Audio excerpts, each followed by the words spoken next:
Искам същото в Охрид да бъде. И още по-хубаво комит Домета. Лично ще мина да видя.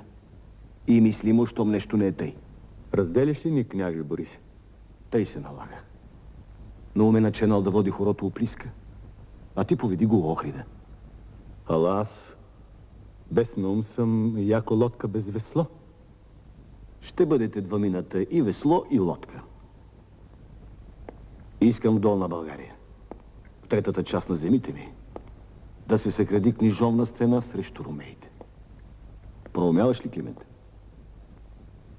Това е комит Домета. На него те давам. Или давам Домета на тебе.